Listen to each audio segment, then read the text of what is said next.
지수를 봤습니다. 그래서 이 부분은 그냥 방금 그 말씀드린 것처럼 행소해서 틀립니다. 그냥 내가 안 겪어봤으니까 조승사원님들 모두 항상 틀린 거예요. 그리고 이 정도라도 들으시면 제가 뭐 직접 나가서 막 계약을 시켜드릴 수는 없으니까 그냥 뭐 이 정도 설명드리면 그냥 그런갑다 하고, 그러니까 이 과정을 좀 떠올려 보시는 게 좋죠. 그러니까 저는 공부할 때 막 진짜 외우는 거 싫어하거든요. 그래서 절차를 다 찾아봐요. 그래서 그걸 설명을 드리는 겁니다. 실제로 이렇게 진행이 되니까요. 그래서 결론, 여기에 관련된 거는 토지의 자본적 지출과 관련된 내용이며, 그래서 불공제 사유다. 그래서 회계 처리할 때는 계정 과목이 다 토지다. 그럼 여기서 세금 계산서까지 받으면 불공이다. 그리고 세금 계산서를 안 받으면 일반 정표입니다. 그렇게 내도 많이 틀릴 거예요. 네, 정리 끝. 토지, 계정 과목 토지.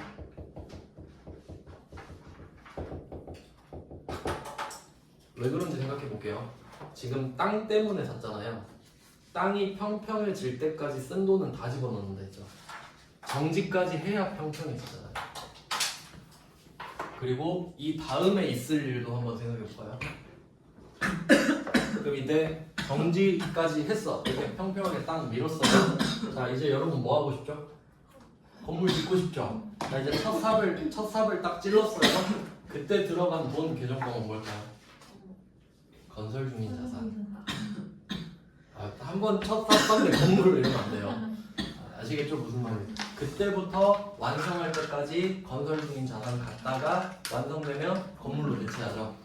그리고 감가상각 시작하죠. 모든 게 다 연결된 거예요. 근데 우리는 땅이 평평해질 때까지만 끄는 겁니다. 그때까지만 토지니까. 그 뒤로는 건설 중인 자산이다. 이렇게 자연스럽게 연결하시면 돼요. 네. 근데 별거 없긴 한데, 별거 없죠? 그러니까 왜 안 해주는지를 생각해 볼까요? 왜 안 해주는가? 그러니까 이제 알겠잖아요. 그냥 안 해준다라는 거는. 왜 안 해주는지 이제 이것도 제 생각인데, 이런 어려운 내용들은 제가 블로그에 좀 써놓긴 했는데 그냥 뭐 설명 드려보면은 생각을 해볼게요. 우리가 지금 사업자예요. 사업자. 일반 과세자.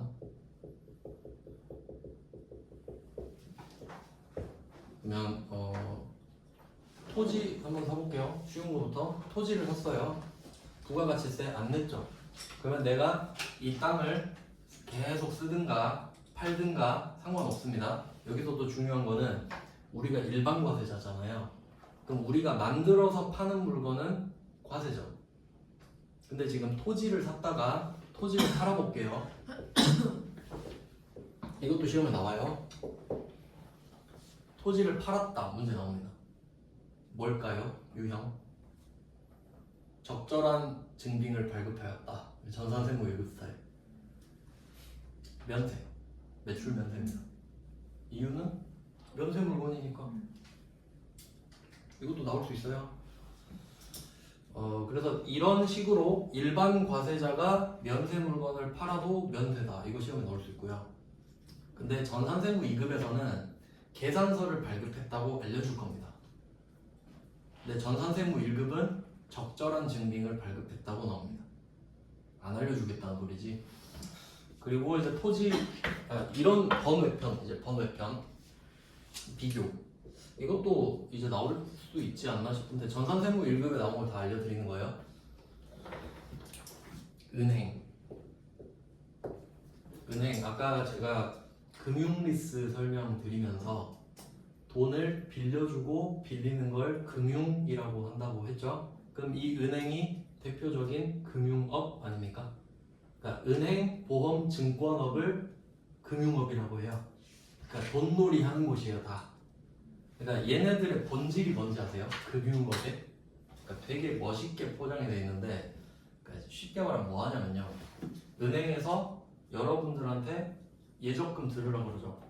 이자 3% 드릴게요 하면 오 3% 하고 맡기잖아요. 그럼 그 돈으로 뭐 합니까? 주식해. 돈 벌어야죠. 그 국민연금공단에서 뭐 해요? 국민연금 주식하죠. 왜 돈을 불려야 될 거 아니야. 그런 게 금융업이에요. 그냥 돈놀이 하는 곳이죠. 그럼 이제 이 은행은 여기서 포인트는 뭐예요? 면세 사업자. 돈 빌려줄 때 부가세 안 받는다 그랬죠? 그러면 은행이 자동차가 필요해서 한 대 샀어요. 그러면 자동차는 과세죠? 그럼 세액공제를 못 받죠? 면세사업 관련이니까요. 그리고 그 차를 타다가 팔아요. 차 팔아요. 과세냐 면세냐? 한번 찍어보세요. 어차피 틀릴 거잖아요. 면세. 그러니까 약간 느낌이 면세 우선의 느낌이 있어요. 그러니까 정리해 볼게요. 과세 사업자가 면세 물건을 팔았다. 면세. 왜? 면세 물건이니까. 과세 사업자보다 면세 물건이 우선됐죠 지금. 왜냐면 이건 상식적인데 안 그러면 누가 나한테 토지 삽니까? 누가 바보같이 1,000만 원짜리 토지 나한테 안 사면 1,000만 원인데 나한테 1,100에 사냐고. 그럼 이거 소비자 바보 만드는 거 아니에요? 그러니까 형평성 때문이죠 이거는. 그러니까 땅은 누구한테 사도 면세여야 되잖아요. 안 어렵죠? 그럼 면세 받지. 토지는 면세 물건이니까 그냥 면세입니다. 근데 이게 조금 납득이 안 갈 수 있죠.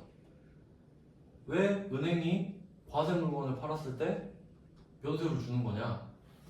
왜냐면 그냥 여기서는 거의 사업자끼리 거래한다고 전제하거든요. 그럼 한번 은행이 차 팔 때 부가세 붙여볼게요. 근데 여기서 뭐 중고차 회사에서 사갔어. 사업자죠. 그럼 부가세 붙이면 과세죠? 어차피 공제 받을 거 아니야? 어차피 공제 받을 거 아닙니까? 그럼 뭐하러 내라 그랬다가 돌려줘. 귀찮게. 그러면 얘 국세청은 뭐라고 생각해요? 그냥 은행이 차 팔면 이거 뭐 중고차 사업자한테 팔겠지. 그냥 면세로 팔아. 끝. 깔끔하게 여기서 끝내버린다. 그래서 이것도 세무 1급에 나왔죠. 은행을 영위하는 사업자가 자동차를 팔았다. 적절한 증빙을 발급하였다. 세금 계산서, 아니 계산서 발급하고 차를 면세로 팔았습니다. 그럼 반대로 여러분이 생각하시기에 중고차 살 때는 혹시 면세 사업자가 파는 거 없나? 근데 어차피 개인 매물이랑 똑같긴 한데, 그래서 사는 사람은 좋겠죠. 사업자가 아닌 사람도 좋겠죠. 면세로 사니까. 그래서 요게 포인트로 나올 수 있습니다. 근데 은행이 차 파는 거는 우리나라 제조업이다 보니까 억지를 섞어야 되고요. 근데 자연스럽게 내려면 토지를 팔았다 낼 수 있겠네요. 이건 안 어렵죠. 이제 정리했고요. 이제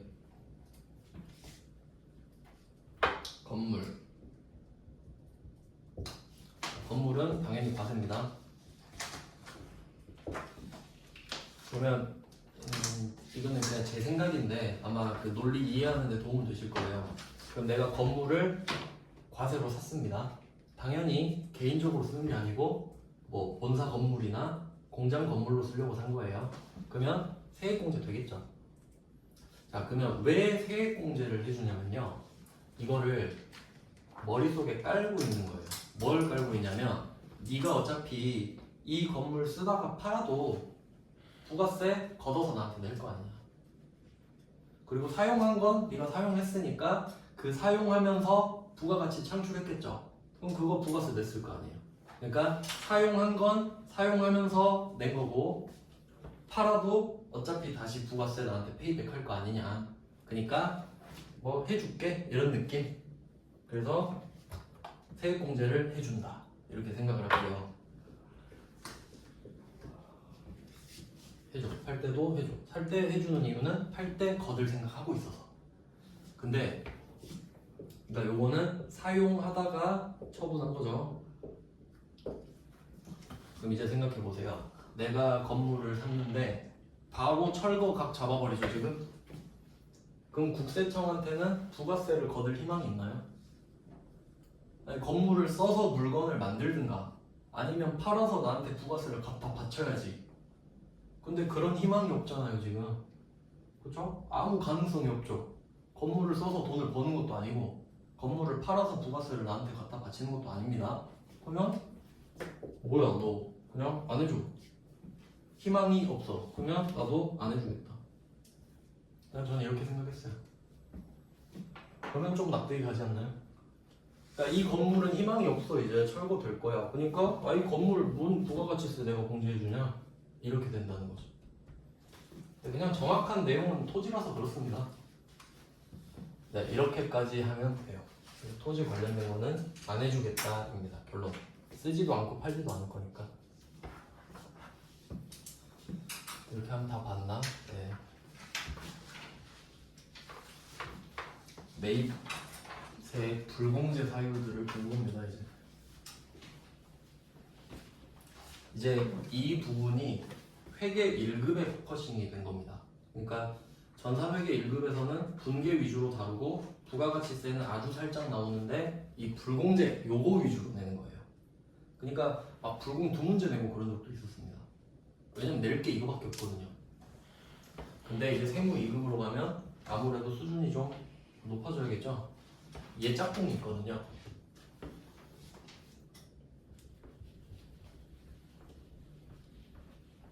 네, 그 부분이 좀 재밌어요. 근데 그 부분을 하려면 매입세 공제에 대한 완벽한 이해가 필요합니다. 그러니까 요거가 전제가 돼 있어야 그 부분을 배울 수 있거든요. 그러니까 이게 왜 그러냐면 이 부분 이제 다 보셨으니까 매입 매출로 다시 갈게요. 크게. 그러니까 부가가치세를 걷어서 내는 게 일반적인 건데 지금 우리가 예외사항 배우고 있는 거죠. 부가가치세를 냈는데도 안 돌려주는 게 특이한 상황이잖아요. 그럼 이제 반대도 한번 생각해 보세요. 반대로 핸디캡을 주려면. 그러니까 지금 국세청 입장이 있고 여러분 납세자 입장이 있어요. 그러면 매입세 공제는 국세청한테 유리한 겁니다. 부가세를 받았는데 안 돌려주는 거니까. 그럼 납세자는 냈는데 못 돌려받으니까 손해죠. 그러니까 이거랑 방향은 같은 거예요. 그러니까 국세청이 그 불만이 있는 겁니다 지금. 난 그거 싫어. 그러니까 너한테 손해를 주겠어. 이게 포인트예요. 그러면 우리가 물건을 살 때 손해를 받으려면 냈던 부가가치세를 못 돌려받는 방식으로 손해를 보겠죠. 그러면 파는 쪽에서도 손해를 줄 수 있어야 돼요. 왜냐면 이 사는 행위를 우리가 피해버릴 수도 있거든요. 그 상황은 이제 말씀드릴 건데 뭐 가능은 하겠죠. 그러니까 사는 상황을 피해버리면 파는 쪽으로 핸디캡을 줄 수밖에 없거든요. 그럼 어떻게 해야 되냐면 안 팔았는데 팔았다고 우기기. 그럼 부가세 갖고 와라 하면 끝입니다. 맞죠? 그래서 그걸 설명해 드릴 거예요. 그러니까 짝꿍인데 전산회계 1급에서는 샀을 때 부가세를 냈다가 못 돌려받는 것만 배우는 거예요. 근데 이제 업그레이드 되면 안 팔았는데 국세청이 나보고 팔았대. 그럼 우리는 어쩔 수 없어요. 법이 그러니까 그냥 내야 돼요. 그걸 배울 겁니다. 그러니까 손해를 배우는 거, 손해.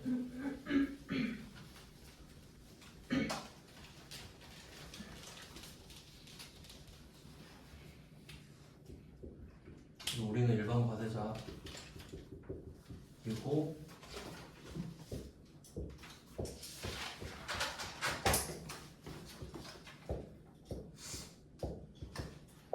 자 이렇게 돼 있는 상황에서 매출세액은 언제 낸다 그랬죠?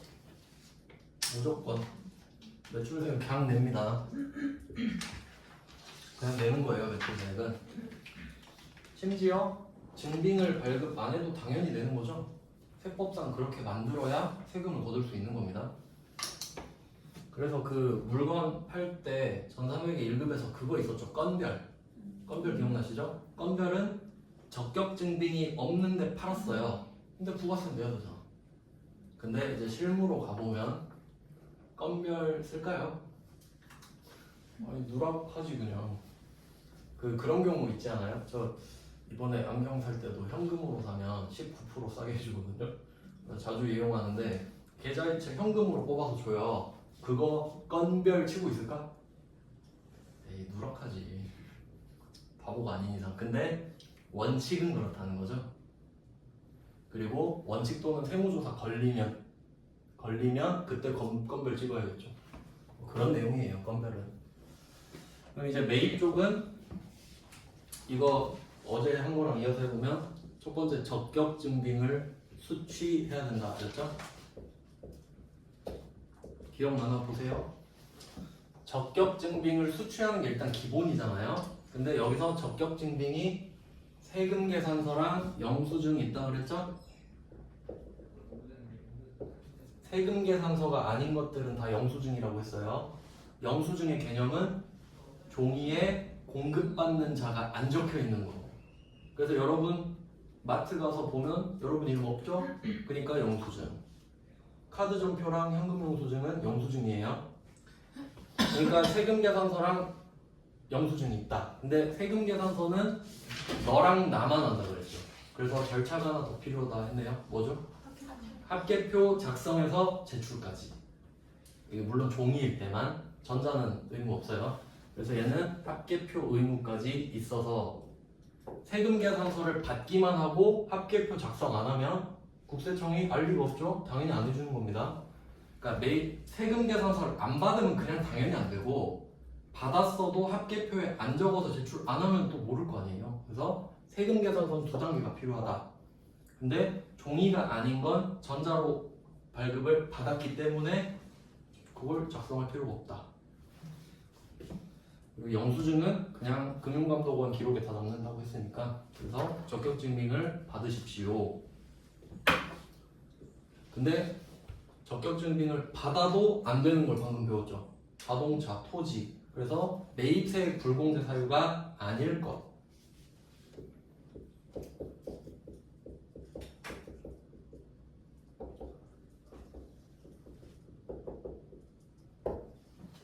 (54번) 불공이랑 다르다고 말씀드렸어요. 불공제 사유를 말씀드리는 겁니다.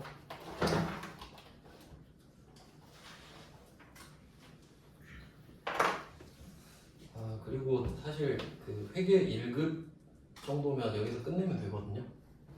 대충 뭐 이 정도 아시면 돼요 하고 넘어가는데, 이제 세무 2급이니까 이게 좀 복잡해요. 마지막 게 이런 것 때문에 책이 있어야겠네요. 이런 것 때문에 해커스로 책 쓰시면 돼요. 페이지 맞추려고. 그냥 어떤 책을 보셔도 똑같습니다 사실. 근데 그냥 해커스 써보고 싶어서. 세 번째는 이제 여러분 이게 수험 포인트가 되는데, 좀 이름이 긴데요.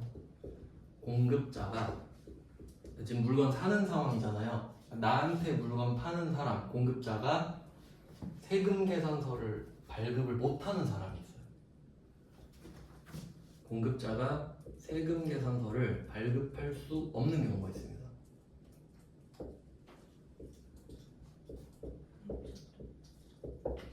이거 좀 복잡해요.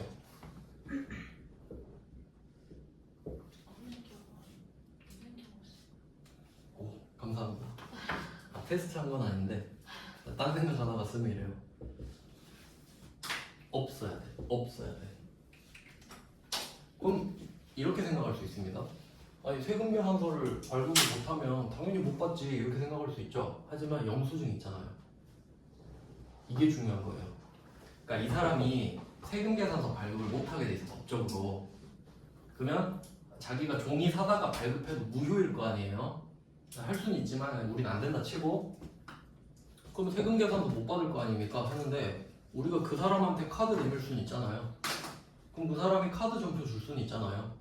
근데 내가 모른 척하고 이거 공제 밀어 넣어버리면 추징당한다 이 말이지. 당연한 논리 아닐까요? 그러니까 이것부터 생각해 볼게요. 무슨 이유인지 모르겠는데 세금 계산서 발급을 못하게 막아놨대. 그러면 세금 계산서만 안 되고 카드 전표랑 현금 영수증이 되면 카드로 사면 되죠. 그럼 무슨 의미가 있어? 국세청 바보 아니죠? 그러면 세금 계산서를 발급할 수 없는 경우를 써놓은 이유는 이 사람이 발급한 카드 전표랑 현금 영수증도 먹통으로 만들겠다는 소리 아니에요. 그렇죠? 문자 그대로 해석하는 게 아니에요. 그렇잖아요. 그럼 여러분 카드를 쓰면 되죠. 그 사람한테 세액공제 받고 싶으면. 그게 안 된다는 소리지. 그럼 그런 사람이 누군가 한번 볼게요. 딱 봐도 복잡할 것 같지 않나요? 그러니까 항상 취지를 생각하셔야 돼요. 방향. 이게 이제 간이과세자부터 한번 가볼게요.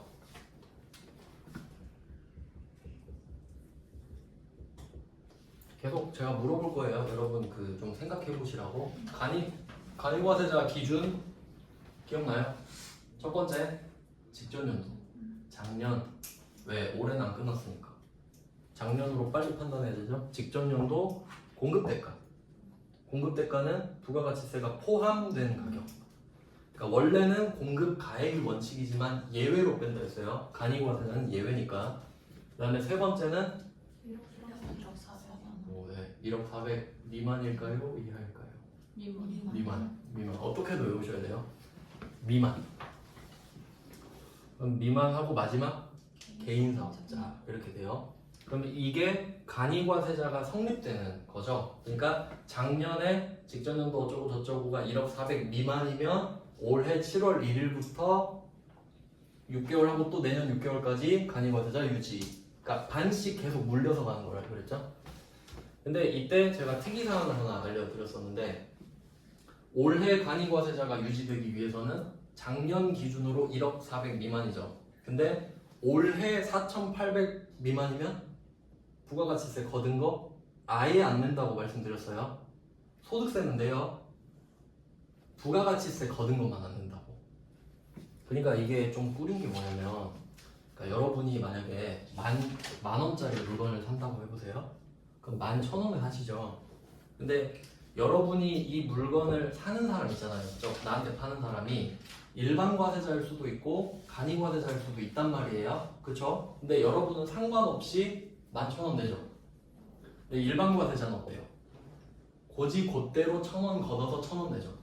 일반 과세자는. 근데 상대방이 만약에 올해 4,800 미만을 한 거야. 공급대가. 그럼 이 사람은 1,000원을 걷었죠. 그럼 어디로 가요? 그 사람 주머니로 들어가죠. 안 된다며. 그러면 여러분은 이것까지 생각해 보실 수 있겠네요.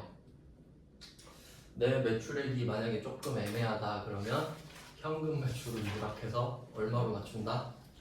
4,800 미만으로 적극적으로 맞춰야 합니다. 이게 절세 기술이에요. 팔세죠 사실. 근데 안 걸리면 합법을 했죠. 그러니까 실제로 많이 합니다. 옷가게 같은 데 가면 어때요? 현금과 카드가 따로 있지. 왜 그럴까요? 현금으로 받으면 매출을 누락시킬 수 있잖아요. 그럼 4,800 아래로 유지하면 너한테 먹은 부가세로 내가 챙기면 되니까 싸게 해줄 수 있다 이거지. 이해되세요? 그게 현실적인 절세예요. 그러니까 부가가치세로 남겨먹는 건 그거밖에 없어요. 간이과세자로 해먹는 방법밖에 없습니다. 왜냐면 일반 과세자는 너무 투명하게 유지가 되기 때문에. 그리고 그 부가가치세 취지도 좀 말씀을 드릴까? 부가가치세 취지를 말씀드릴게요. 그냥 다 좀 연결되니까 그냥 이해하기 쉬우시라고. 아마 그 박정희 정권 때 만들었는데 다른 나라도 다 있어요. 일본은 이름이 소비세고요. 그 북유럽 쪽 있잖아요. 노르웨이, 덴마크 이런 데 있죠. 제가 알기로 그 중에 제일 높은 데가 25%입니다. 그러니까 그 덴마크 그쪽은 세금 엄청 떼가는 거 아시죠? 세금 거의 절반 내고 학비 무료, 병원비 무료 뭐 그런 식인데, 그러니까 그 나라에서 10만 원짜리 물건을 사면 12만 5천 원에 사야 됩니다. 뭐 그럴 수도 있죠. 그래서 소비지구 과세원칙이 그것 때문이긴 한데 계속 가다 보니까 뭐 가네.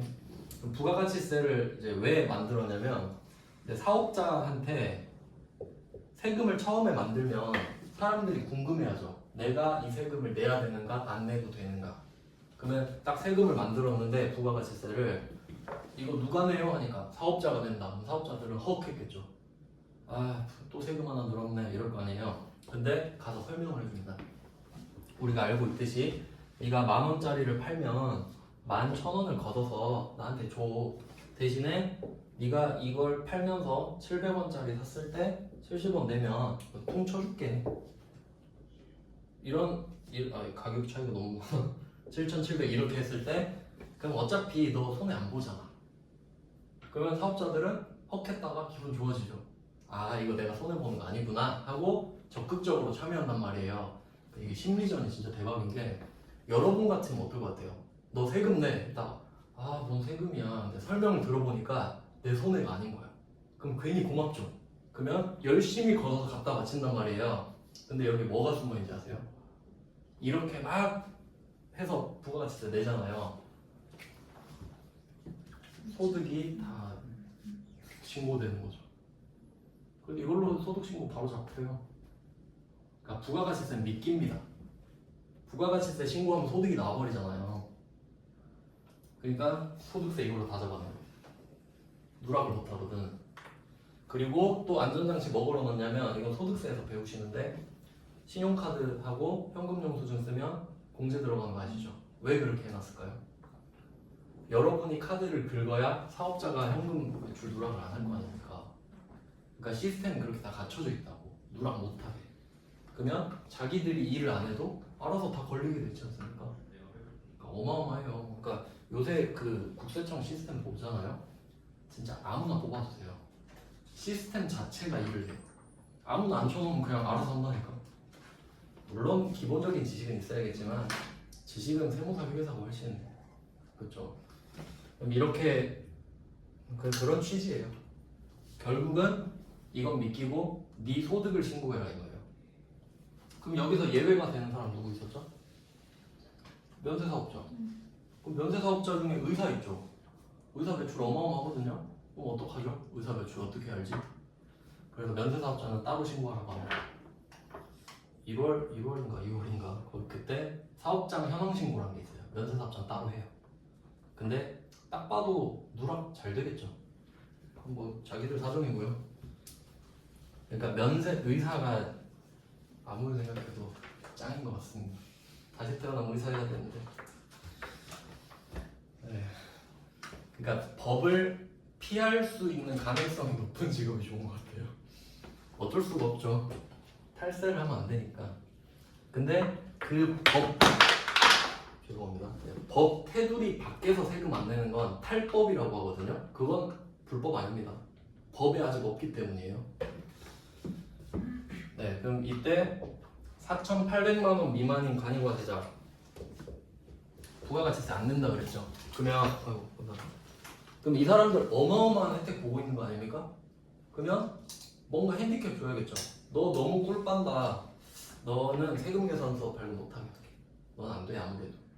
그래서 간이과세자 4,800 미만은 안 돼. 넌 이미 꿀을 빨고 있기 때문에 여기서 세금 계산서까지 줘버리면 넌 완전 사기캐 돼버린다. 그러니까 세금을 안 내는 걸로 이미 혜택을 보기 때문에 세금 계산서를 주는 게 엄청난 혜택이거든요. 왜냐면 이런 게 있어요. 그러면 사업자들은 세금 계산서를 받고 싶어 하잖아요. 그래야 세액공제 받으니까. 그럼 한번 예를 들어볼까요? 대기업에서 회식을 해요. 회식을 해. 그럼 막 100만 원 이렇게 쓸 수 있죠. 대규모로. 그럼 부가가치세가 10만 원입니다. 회식비 100만 원에 부가가치세 10만 원. 그리고 뭐라고 하겠어요? 세금 계산서 되죠? 물어봐야죠. 10만 원 공제를 받아야 될 거 아닙니까? 근데 제가 4,800 미만 간이과세자라서 하면 다음에 올게요. 이렇게 되지. 왜 굳이 10만 원을 날립니까? 그러니까 그런 것 때문에 세금 계산서를 못 주게 하는 거예요. 알겠죠? 근데 어차피 내가 뭐 최종 소비자한테 한다. 그럼 상관없지.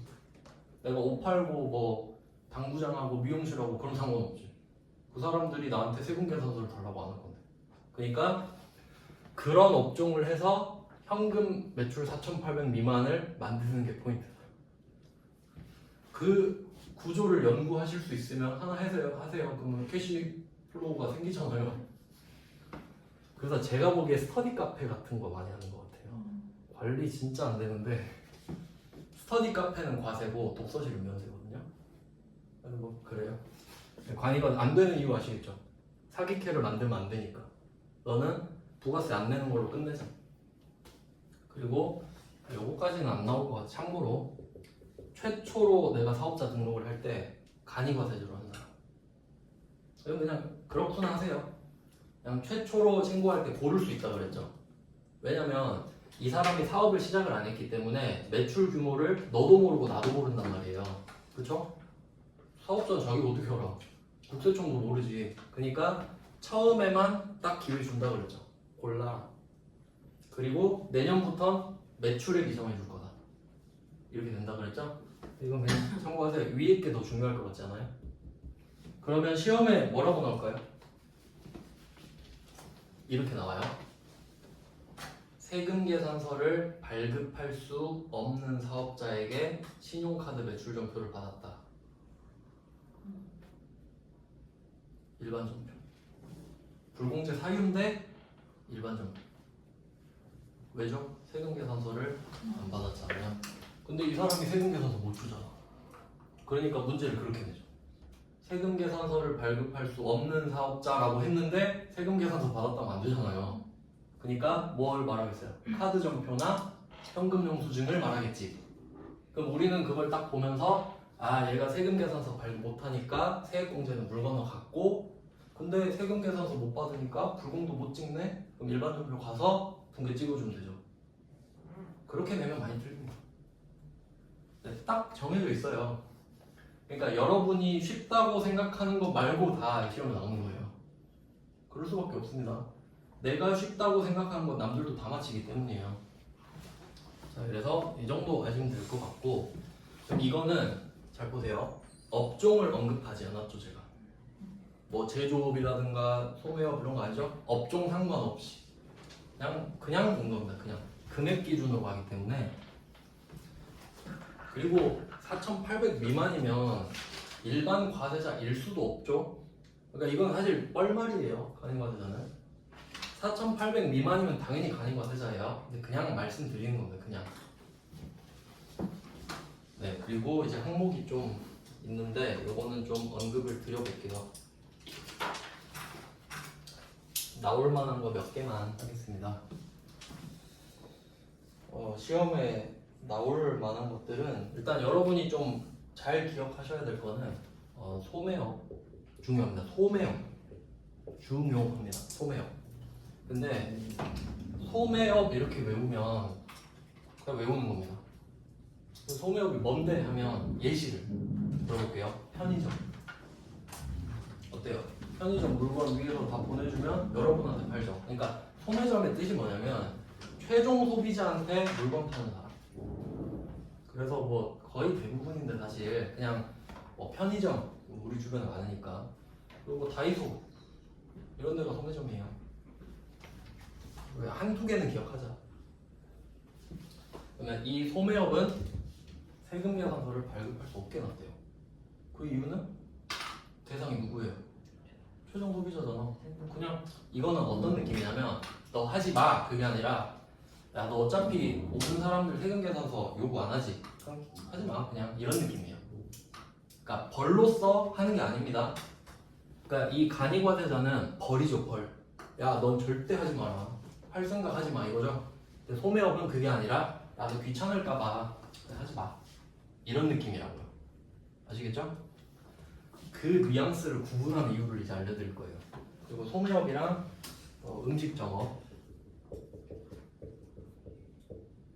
음식점업의 다과점 뭐 이런 것까지 나오진 않는데 그냥 묶어서 생각하시면 돼요. 음식점은 식당이죠. 그냥 고기 김밥 나라 이런데. 그리고 다과점업 이거는 나오진 않겠지만 다과가 차랑 과자죠. 그러니까 카페예요 그냥. 카페도 음식점이란 소리예요. 묶어서 생각하시라고.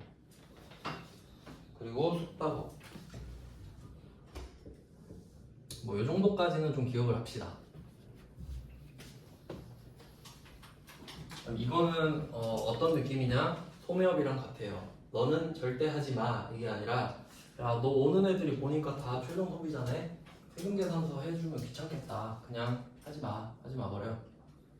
그럼 또 질문을 하는 거예요. 누가 와서 근데 어떤 사람이 자기가 다이소에서 100만 원 물건을 100만 원어치 사가더니 사업자인데 세금 계산서를 달라면 어떡합니까? 이러는 거예요. 그럼 여러분이 이제 국세청이면 어떨지 한번 생각해보세요. 지금 이 소매업을 한다는 이유로 벌을 받을 이유가 있나요? 소매업이 뭐 잘못된 일이야? 아니죠. 근데 어쩌다 한번 다이소에서 막 물건 막 바리바리 사가지고 세금 계산서 달라고 할 수도 있잖아요. 그럴 땐 발급 가능. 근데 기본적으로 발급은 하지 말아라고 한 거지 그냥. 이해되시죠? 어떤 상황인지? 근데 얘는 발급은 가능해요. 그러니까 이유를 알려드리는 거예요. 벌 받을 이유 없습니다, 이 사람들. 그러니까 그냥 하지 마, 귀찮으니까. 근데 해달라고 하면 해줘, 이런 느낌. 근데 위에 있는 간이과세자는 넌 안 돼. 생각도 하지 마, 이거예요. 벌 받아야 되는 거예요. 이런 느낌이고. 그래서 요 정도가 여기에 이제 특이한 거 하나 붙습니다. 특이하니까 다른 색깔로. 전세버스. 전세버스 운송사업이라고 돼 있어요.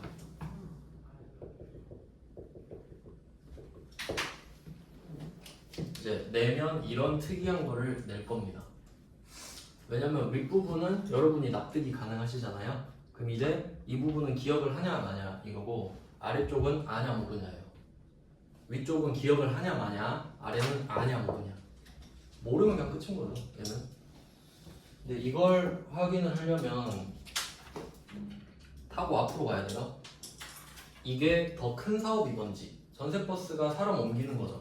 그러니까 운송업이거든요. 운송업. 이제 운송업 들어가면 조금 복잡한데, 사람을 태우고 다니는 거예요. 사람을 태우고 다니는 거. 근데 국세청 입장에서 부가가치세를 빼주고 안 빼주고 이런 거 하는 거거든요. 그럼 한번 생각을 해볼게요.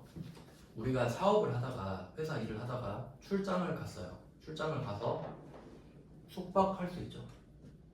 출장 가서 음식 사 먹죠. 밥 사 먹고 카페 갈 수 있죠. 커피 같은 거 회의비로 크게 처리해요. 뭐 삐품 같은 거 살 수 있죠. 사업하다가 충분히 일어날 수 있는 일 아닙니까? 그러니까 발급 가능해놨지. 안 해줄 이유 없죠.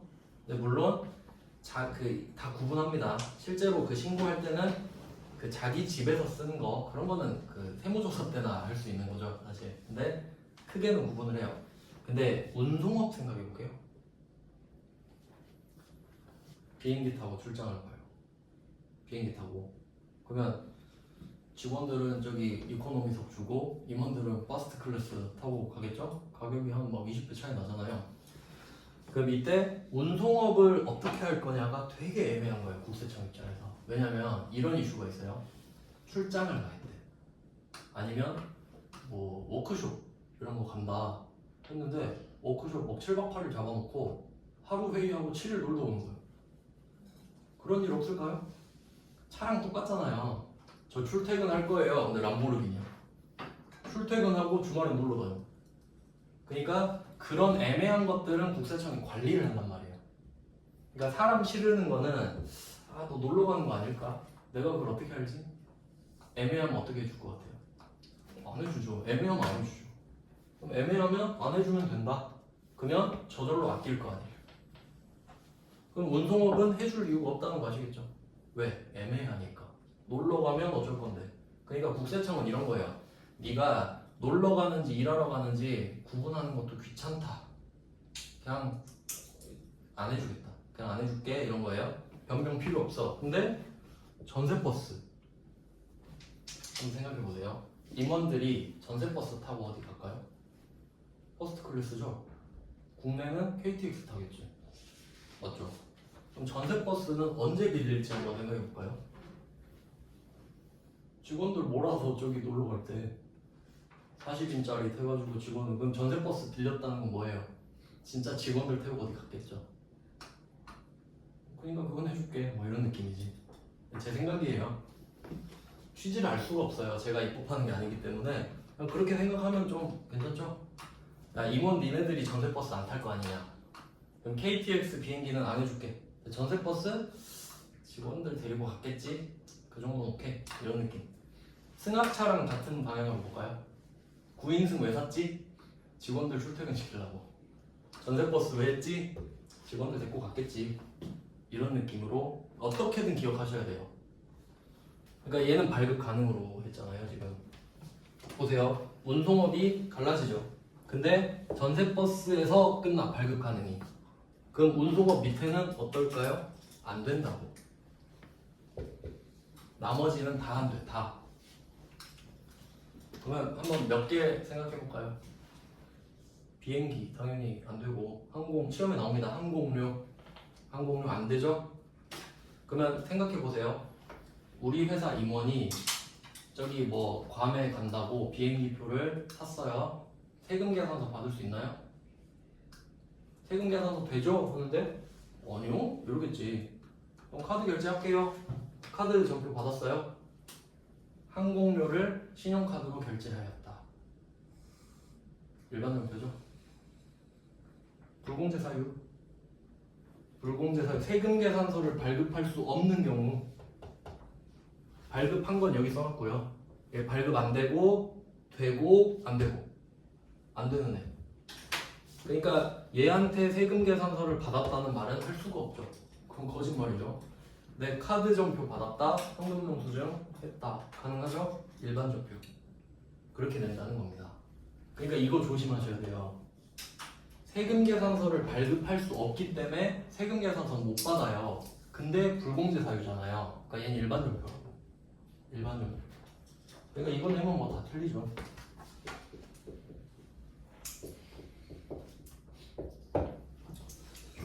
이렇게 보고 10분 쉬고 12시부터 이제 운송업을 좀 설명해 드릴게요.